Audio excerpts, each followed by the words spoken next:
کہ 3 اپروچز ہیں، صرف 3 سے باہر کوئی اپروچ نہیں. تینوں کا ذکر قرآن ہی سے ہے، اور کسی خارجی قوت نے کسی صوفی کے کوئی سبق نہیں ہوا. پہلی اپروچ بڑی سادہ ہے. اللہ نے کہا کہ اے صاحب بلا، میں تجھے آزماؤں گا. ہر صورت اے بندہ خدا، میں نے تجھے آرام کے لیے نہیں بھیجا، میں نے تجھے بلا کے لیے بھیجا. میں تجھے ضرور آزماؤں گا. میرے کچھ ہیڈز ہیں، ان ہیڈز کے تحت ہر فرد و بشر کو آزماؤں گا. کسی کو حکومت دے کے ذلت دے دوں گا، کسی کو مال دے کے نقصان کر دوں گا، کسی کے بچے چھین لوں گا، کسی کی ماں چھین لوں گا.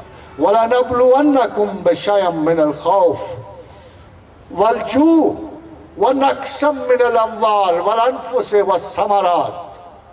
جب یہ میں ہیڈ سے آپ کو گزار لوں، کہا بشیم، تھوڑا سا، پورا زور نہیں ڈالوں. پورا تو حسین پہ ڈال دیا تھا، سارا حسین پہ ڈال دیا تھا. وہاں 10 دنوں میں سارے ہیڈز پورے کر دیے. بندہ بھی تو بڑا تھا، باقیوں کو اتنا بندہ نہیں بڑا سمجھتا، باقیوں کو اتنا بڑا بندہ سمجھتا، وہ حسین کو بڑا بندہ سمجھتا تھا. ناز تھا اس پر، استقامت و صبر کی انتہا تھی، اس لیے سارے ہیڈز 5 دنوں میں ڈال دیے. لَنَبْلُوَنَّكُمْ بِشَيْءٍ مِّنَ الْخَوْفِ، خوف کے 10 دن، بھوک کے 10 دن، نقص اموال کے 10 دن، کیفیات ذات کے قتل کے 10 دن، ثمرات کے نقصان کے 10 دن. مگر بشارت کیا دی؟ وَبَشِّرِ الصَّابِرِينَ الَّذِينَ إِذَا أَصَابَتْهُمْ مُصِیبَةٌ. ساتھ خوشخبری سنا دی کہ اس اپروچ کے بعد جو ثابت قدم نکلا، اس کے لیے انعام بہت بڑا، اتنا بڑا جتنا فرش زمین والے سوچ بھی نہیں سکتے. وَبَشِّرِ الصَّابِرِينَ الَّذِينَ إِذَا أَصَابَتْهُمْ مُصِیبَةٌ قَالُوا إِنَّا لِلَّهِ وَإِنَّا إِلَيْهِ رَاجِعُونَ. اگر ان تمام مصائب کے بعد تم ایک سادہ سا جملہ بول گئے، ایک سادہ سی بات کہہ گئے کہ یہ تمام بلا اللہ کی طرف سے آئی ہے، تمام نقصان اللہ کی طرف سے آئے ہیں، اور میرے اللہ ہی کو پلٹ جائیں گے، تو فرمایا صلہ یہ ہے کہ اولئک علیہم صلوات من ربہم، ان لوگوں پہ میری طرف سے درود و سلام ہے، ورحمہ، اور میری رحمت ہے ان پہ. اور اگر کوئی ذہین سمجھے جائیں گے، کوئی پڑھے لکھے سمجھے جائیں گے، کوئی انٹلیکچول سمجھے جائیں گے، اولئک هم المہتدون، تو یہی ہو. اور خواتین و حضرات، دوسری اپروچ اس سے بھی کہیں سادہ. غلطی ہوئی، خطا ہوئی، ظلم ہوا، اپنی جانوں پہ کمایا. ربنا ظلمنا انفسنا وان لم تغفر لنا وترحمنا لنکونن من الخاسرین. یونس بن متی غضب میں بھرا ہوا چلا. وَظَنُّونِ إِذْ ذَهَبَ مُغَاضِبًا فَظَنَّ عَلَى النَّقْدِرَ، تو خیال کیا کہ ہم پیغمبر ہونے کی وجہ سے اس کا حساب نہ لیں گے، اس پہ آزمائش نہ ڈالیں گے. پھر ہم نے اسے ظلمات میں گھیرا. فَنَادَى فِي الظُّلُمَاتِ، ہم نے اسے اندھیروں میں گھیرا، گپ مچھلی کے پیٹ میں گھیرا، امید کی کوئی کرن نہ چھوڑی، گنبد بے در میں گھورا، نہ کوئی دروازہ دریچہ، نہ کہیں روزن ہے. ایسے حال میں پھر اس کو اپنی غلطی کا احساس ہوا. ہمیں پکارا اس نے، اللہ الہ الا انت سبحانک انی کنت من الظالمین. تو پرفیکٹ ہے نا اللہ میاں، تجھ سے تجھے نہ خطا ہو سکتی، میں امپرفیکٹ ہوں نا، مجھ سے ہو گئی ہے نا، I'm sorry، مجھے معاف کر دے. کتنا سادہ سا، لا الہ الا انت سبحانک، تو پاک ہے نا، تجھ سے تو نہیں خطا ہو سکتی، میں تو نہیں ہوں نا غلطی سے مبرہ، اے پروردگار ہو گئی ہے نا، میں معافی کا طلبگار ہوں. انی کنت من الظالمین، مجھ سے خطا ہو گئی، میں روشنی سے نکل گیا، مجھے تھوڑی سی. خدا نے کہا کیا خوبصورت انداز ہے، کیا بہترین بات کی میرے بندے نے، کیا سادگی سے بات کی. میرا اعتراف پاکیزگی کیا، اپنا اعتراف عجز کیا، خطا کی معافی سادے سے طریقے سے مانگی. انی کنتم I'm sorry، oh Lord God I'm sorry.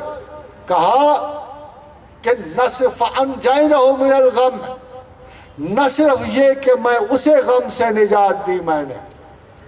ذرا غور کیجئے گا اس آیت کریمہ کا کیا مطلب بنا. نہ صرف یہ کہ میں نے اس کو غم سے نجات دی، کذالک ننجی المومنین، سند لکھ دی اللہ نے، سند لکھ لی کہ ہم ہر مومن کو اسی طرح نجات دیں اگر اسی نے اسی سادگی سے، اسی محبت سے، خدا کو خدا جانتے ہوئے، اپنے آپ کو بندہ جانتے ہوئے، اقرار وفا کرتے ہوئے، عہد غلطی کرتے ہوئے اگر ہم سے اسی انکسار سے دعا مانگ، ہم یقیناً اسے معاف کریں. اور خواتین و حضرات، تیسرا وہ کلمہ ہے جو متقدمین کا ہے، متاخرین کا ہے، صاحب ہمت لوگوں کا ہے، جنہوں نے خدا کے لیے قوت و ارادہ کو ترک کیا، جو بزرگ و برتر کو اختیار سونپ گئے، انہوں نے زندگی کے تمام مسائل کو اللہ پہ چھوڑ دیا. وفوض امری الی اللہ ہے، تمام امور اللہ کو سونپے. ان اللہ بصیر بالعباد، بلا شبہ وہ اپنے بندوں کو دیکھنے والا ہے. تیسری اپروچ بڑی سادہ ہے، لا حول ولا قوت الا باللہ، نہ میری کوئی قوت نہ میرا کوئی ارادہ، جو کچھ میرے اللہ کا ہے. اور میں جانتا ہوں کہ اللہ میرے ساتھ برا نہیں کر سکتا. میں جانتا ہوں کہ میرا دین میرا سب سے بڑا محافظ اور دوست ہے. میں جانتا ہوں کہ میرا اللہ میرا سب سے بڑا دوست ہے. کچھ بھی کر لو، میں اپنے اختیارات اپنے اس اللہ کو سونپتا ہوں جو ہمیشہ میری بہتری چاہتا ہے، جس نے کتاب میں لکھ دیا ہے وَقَاتَبَ عَلَىٰ نَفْسِهِ رحمت، کہ میں ہر حال میں اپنے بندوں پر رحم کروں گا. خواتین و حضرات، یہ تمام اسباق اگرچہ میں جستہ سید حجویر کے ذکر کے ساتھ منشن نہیں کر سکا، مگر وہ ایسا مرشد ہے کہ تمام تعلیم، تمام علم اگر ایک طرف چھوڑ دیا جائے اور صرف سید حجویر کے انالیٹیکل پروسیسز کو دیکھا جائے تو سب سے بڑا پرابلم اپنی کم تعلیمی بنتی ہے. اسی لیے بہت سارے کشف المحجوب پڑھ کر زیادہ حجاب علم میں کھو جاتے ہیں. یہ جو شیخ عربی نے کبھی کہا تھا کہ علم حجاب اکبر ہے، اس کا اصل مطلب یہ ہے کہ کم علمی، lack of understanding, personal wishful thinking of changing the meanings of the text, they become our major problem. کیونکہ شیخ کی کہی ہوئی باتیں خلاف نفس ہیں، اور کیونکہ اللہ کے ساتھ اللہ کو چاہنا خلاف نفس ہے. اس لیے ہر حال میں جب ہم استادان مکرم کی باتیں سنتے ہیں تو ان کی تعویل میں گنجائشیں نکالتے ہیں. کم از کم سید حجویر کی انالیٹیکل پروسیس کے بعد ایسا کوئی امکان موجود نہیں. وما علینا الا البلاغ.